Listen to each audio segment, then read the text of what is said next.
Welcome back. For the Congress, it's been a week of protest inside the parliament and outside. Let's take you now directly to the national capital, where youth Congress workers are staging a protest against the Sabha Speaker Sumitra Mahajan. This over the suspension of the 25 party MPs. The protesters are heading towards parliament.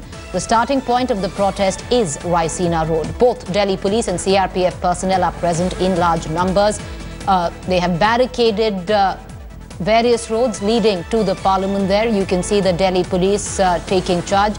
The march has not started yet, is what we are getting to know at this point of time. But youth Congress workers who have been trying to up the ante in the entire week. Yesterday they had organized a protest where from the Congress headquarters they tried to march to the Speaker's residence. Well, today it is from Raisina Hill, the march towards the Parliament. However, they have already been barricaded by the Delhi police. I want to immediately cut across to ground zero. My colleague Ananda joining us from there. Ananda, can you take us through the very latest? We can see, of course, people assembling now. When will the march begin and what are the security arrangements? Well, the march began at, it was scheduled to begin at 3 p.m. but started around 3:15. Before that, they went through a initial proceeding, which they wanted to make it very interesting, and that's why they took up their shirts and some of them became bald, shaven off their heads, and the kind of my camera person is showing you the kind of unprecedented protest, interesting protest. They're thumping their chest. Ribbon is put on their face as a mark of as a significance that how basic rights, freedom of speech has been taken off from them. Remember earlier this morning, Kirit Somaiya BJP MP initiated a privilege motion against this set of protesters who burnt effigy of the Ananda, who's leading this protest? Is there Ananda, just coming in, is there a particular leader who is leading this protest, and how many numbers are we expecting? Well, at this point of time, they don't have, as far as the numbers are concerned, much. They have around 50 to 60 protesters here gathered, which is led by the IYC president. But the fact remains is that the unprecedented security situation, considering the fact it's a very sensitive area. Parliament is less than half a kilometer from here. Sector 140, section 144 is always imposed whenever the parliament is in session. So that's why you can see the kind of security you can see on your television screens.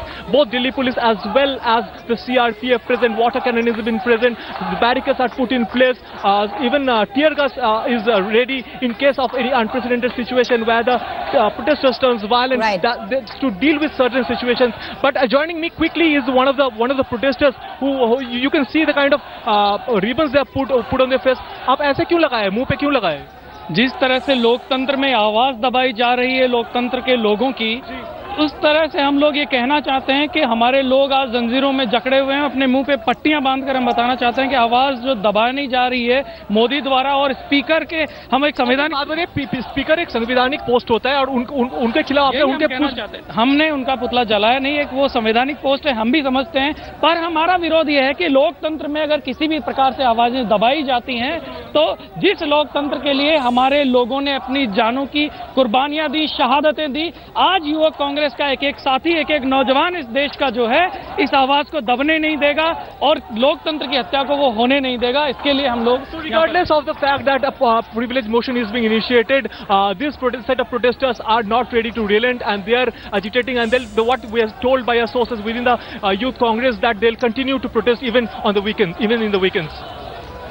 All right, Ananda, are we expecting, yesterday we'd seen an open confrontation between the Delhi police and the youth Congress workers when they tried to breach barricades. Are we expecting things to come to a head, or are they going to carry on with the peaceful protest we are seeing right now? Well, as far as we know at this point of time is that it won't be a confrontation today. Particularly, there has been a setback early in the morning, as I told earlier, that there has been a privilege motion initiated by Kirit Somaiya that has been supported in turn by Parliamentary Affairs Minister Venkaiah Naidu. So that has been a setback. So they don't want to get into much trouble as far at this point of time. So what we are told is that they won't confront, they won't scale the barricades. they won't get into a direct confrontation. They'll sit here and continue to protest, but it remains to be seen that how long they continue to protest. And if certain elements within the protesters turn violent, you never know, things can go out of hand.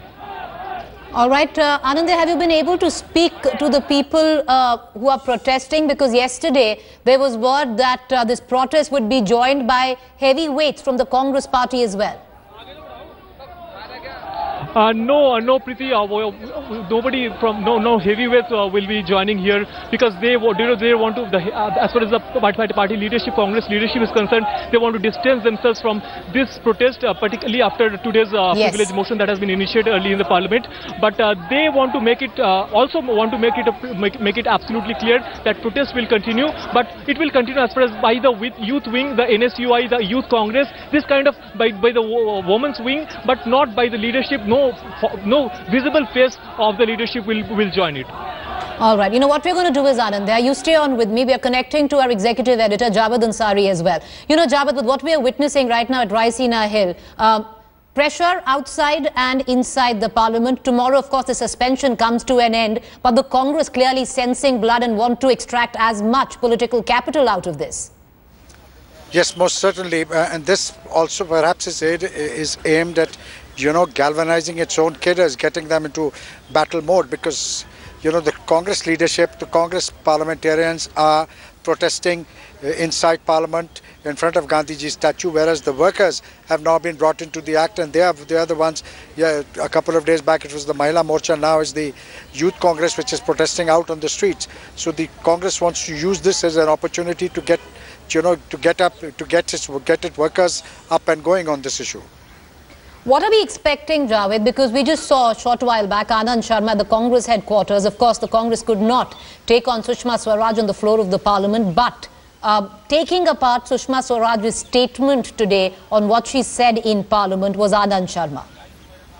Well, absolutely. The Congress, not just the Congress, almost the entire opposition, barring the Samajwadi Party, remains unconvinced by what Mr. Sushma Swaraj did. She vehemently protested her innocence on the floor of the House, but there were no opposition MPs present there to cross-question her.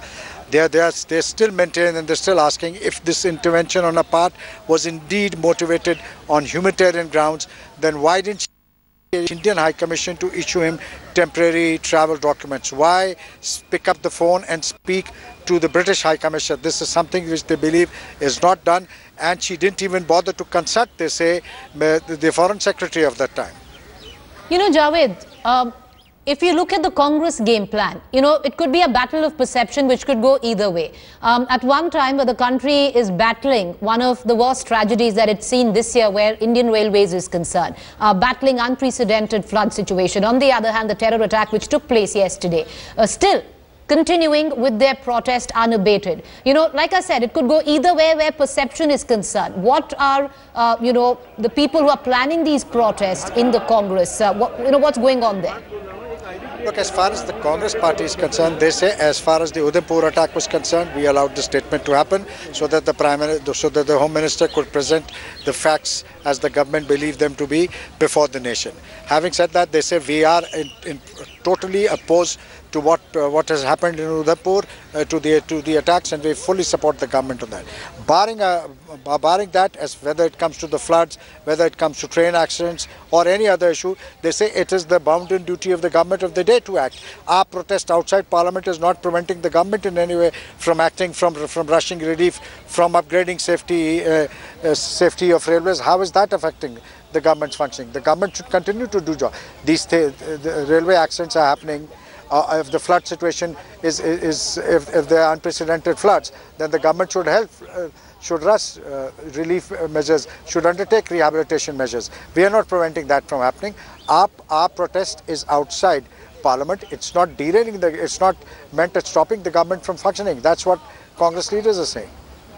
All right. You know what we're going to do is, Javed, do stay on with us because we're going to come back to you on the next story. I do thank Anand, who's joining us right now from Raisina Hill. We're going to keep a keen eye on developments there. Well, till now, the protest seems peaceful, but the barricades already in place. We will keep a track of the situation. They appreciate you joining us, Anand.